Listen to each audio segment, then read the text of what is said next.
Audio Jungle.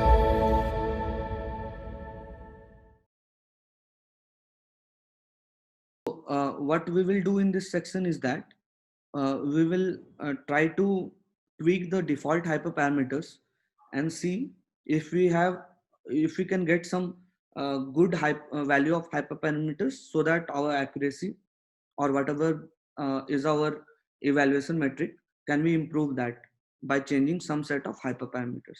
So if you remember the definition of hyperparameters, so hyperparameters are the values are the variables that you need to alter or that you need to set manually so as to get the best set of parameters. So in this case, what are my value what are my parameters? My parameters are my weights that that define the neural network, right? W1, W2 and so on. These weights are my parameters. I want to get the best set of parameters. For that, I need to set certain values in the algorithm so that the algorithm can learn the best set of the parameters, which is W1, W2, and so on. So hyperparameters are those set of values which you can control, which are typically um, there in every algorithm, which you can control to get the best set of parameters. Okay. So so this is the same code that we saw earlier in the neural network class. So if you see, uh, we have many hyperparameters which are set to their default values, which we use to get this accuracy, right? So if you see, this is the same accuracy that we got earlier. So this is the default values. These are the default values. So let's try to see some of these hyperparameters and try to learn what these are actually doing. So if you see the max iter, this is same as the number of iterations that neural network is doing to calculate the weights. So this is the maximum number of iterations. Okay. So as I already explained, one iteration or one epoch corresponds to one forward propagation uh, and one backward propagation. So two steps consist of one iteration. Okay.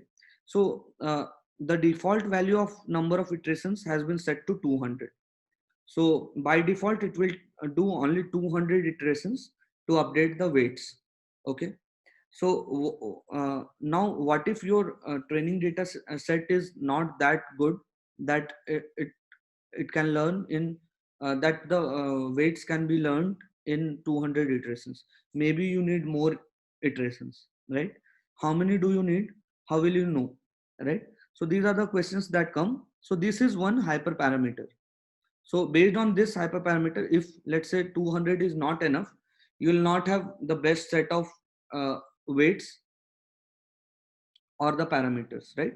So this hyperparameters net needs to be set to a right value so that you get the best set of parameters W1, W2, and so on, right?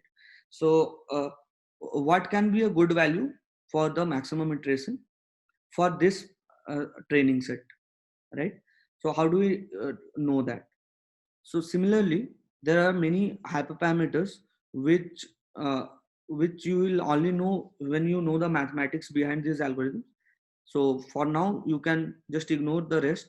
So if you remember from the gradient descent discussion, there was one parameter called alpha, which was the learning rate, which you multiplied with the gradient to update your weight value, right? So that was your learning rate. So you can initialize the learning rate with some value. So that is also one parameter which decides how your weights are getting trained, right? So these are called the hyperparameters. So again, how do you know if how many nodes do you need in the hidden layer, right?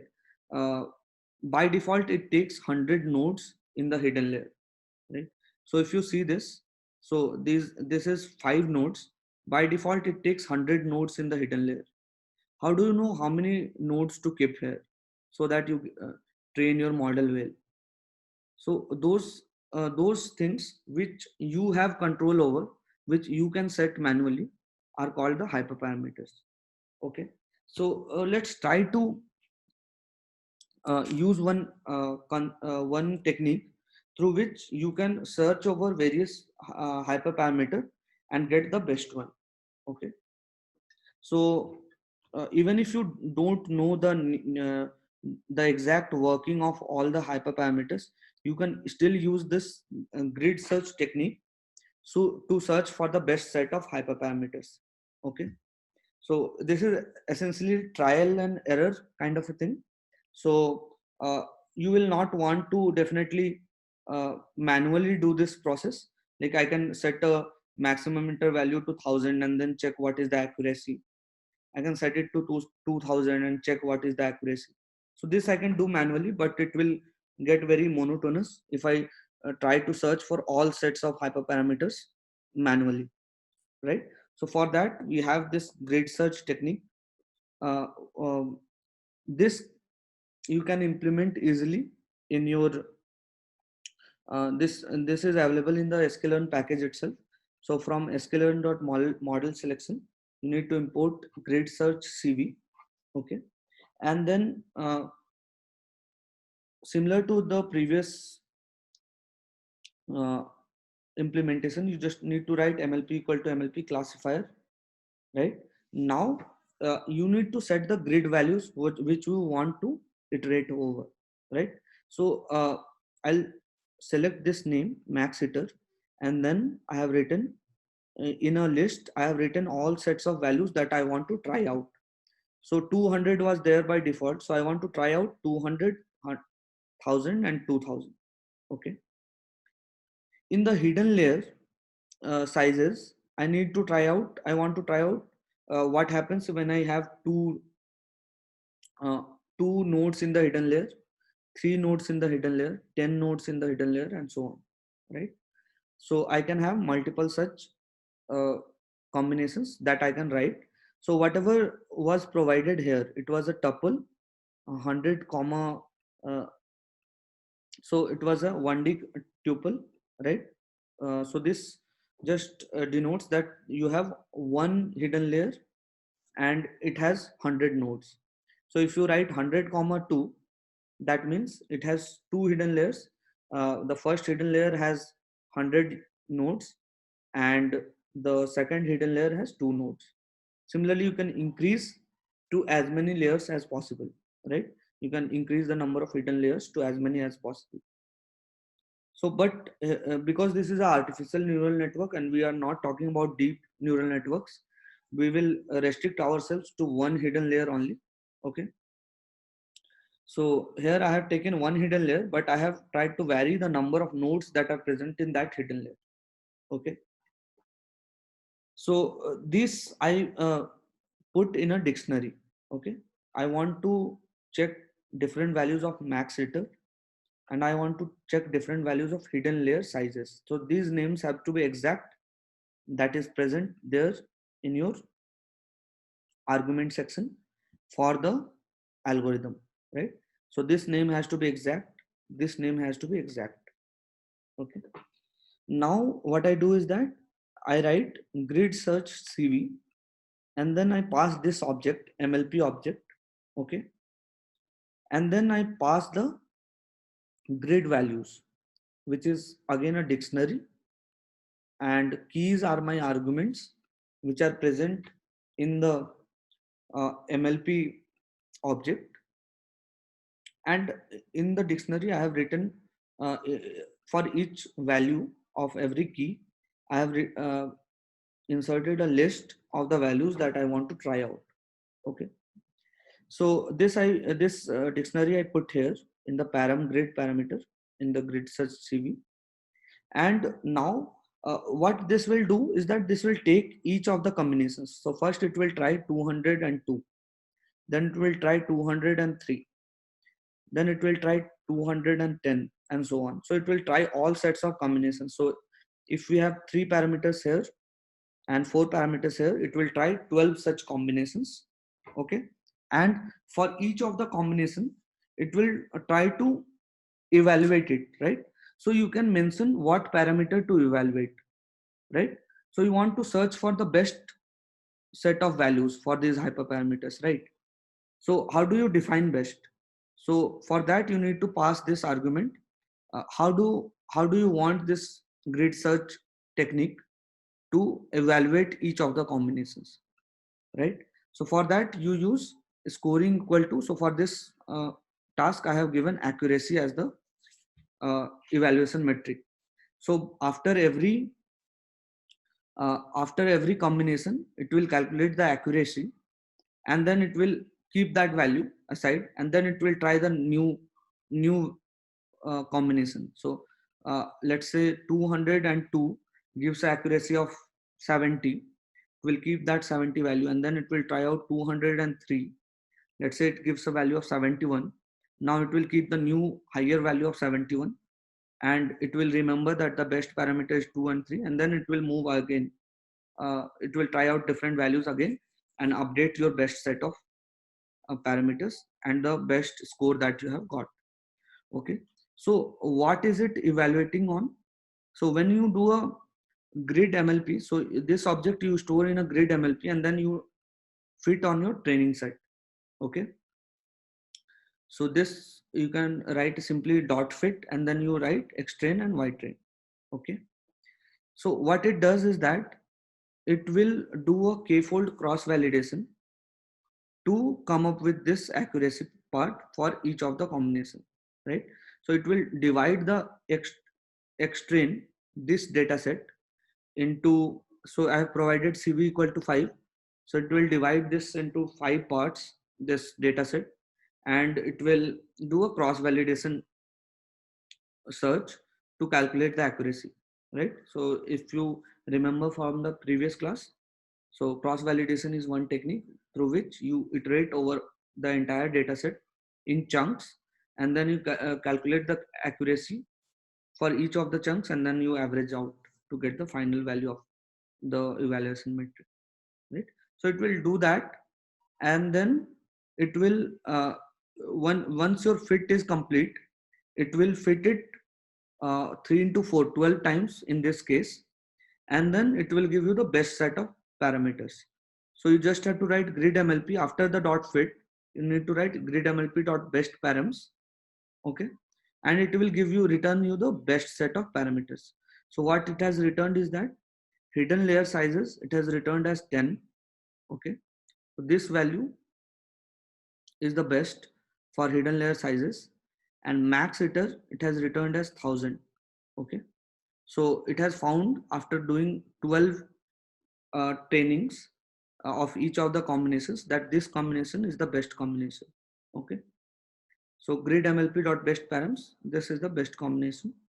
And if you want to see what accuracy led to this best params, so the best score that it found was 0.78. Okay, based on which it has returned me these two values, right? So when it did a cross validation and with these set of values, it found that the best possible accuracy was this value, and so it returned these two values. Now you can use the, you don't have to do the dot fit again with this new set of values, right? So you must be thinking, let's just take this, copy these values and put here, and then do a dot fit again, right? So you don't need to do that. You can just use this parameter itself because it has been fitted on the best set of values internally. So you can use that particular object itself to do a dot predict on the test set to get the predictions. Okay, so now you have got the predictions with the best set of parameters. Okay, so once you have got this got the best model, right, you can now check what is the value of the accuracy in your test data set. So if I see the confusion matrix and the value of accuracy, so it's 0.746. Initially it was 0.733, so it has definitely improved, but not much. Okay, and if you want to check, so one more thing that I missed out is that you how do you know if this model has overfit or not, right? So to check that, initially in the first part, if you calculate these metrics for the training data set itself, you see that the training set accuracy is 81%, while the test set accuracy is 73%, right? So for getting the training set accuracy, I have just used mlp.predict in the training data set itself, and then I have the actual values of ytrain. So this is how I have got the confusion matrix and the accuracy score for the training data set. So from these two values, this test data set value and the train data set value, I can conclude something, because uh, if you see, this is a huge mismatch. 81% training set accuracy, but the test set accuracy is just 73%. So why is this happening? Because your model has overfit on the training data, right? Because it has learned whatever there was there in the training data set well, but it is having a hard time to generalize it for unseen data, which is your test data, right? So that's how you know that the model has overfit on the training data, but and that is why it is not performing that well in the uh, test data set, which is the unseen data set, right? So based on these values also, you will have some sense of what to do with the hyperparameters, right? So overfitting necessarily means that you have made a more complex algorithm, right? And you need to decrease the complexity of the algorithm. So in this neural network algorithm, if you talk about complexity, one of the major uh, hyperparameters will be the number of nodes in the hidden layer. So if you have more number of layers, more number of nodes in your hidden layer, your model complexity will keep on increasing, and it will have a more chance of overfitting, right? So which is what had happened here, because it was by default taking 100 uh, nodes in the hidden layer, and it was overfitting, right? So the training set accuracy was good, but the test set accuracy was poor. Why was this? Because it had learned well from the training data set itself. It had overfit on the training data set, but when we gave it a unseen data set, it was not able to perform.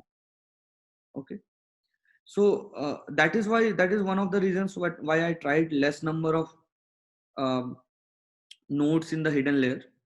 So I have not tried 100 here, if you can see. So this is why this was one of the motivations, okay, of trying out these set of values. So you can gain some intuition of the hyperparameters by checking the by matching, comparing the training and the test set accuracy, right? So if you see, with these values of the hyperparameters, that is with 10 nodes in the hidden layer, I have got a my uh, training set accuracy has reduced, right? It has reduced to some points, but not much. It's still overfitting, right? But it has reduced. So similarly, uh, you can try out all these hyperparameters and take different values and see what is happening, right? So once you know the mathematics behind these hyperparameters, you will be able to intuitively set some of the values by yourself. But even if you don't have any knowledge about any of the hyperparameters, you can set those values here, and this grid search CV will automatically find it out, right? So that you can obviously try out. So you can try out the different values of epsilon, can try out different values of learning rate, right?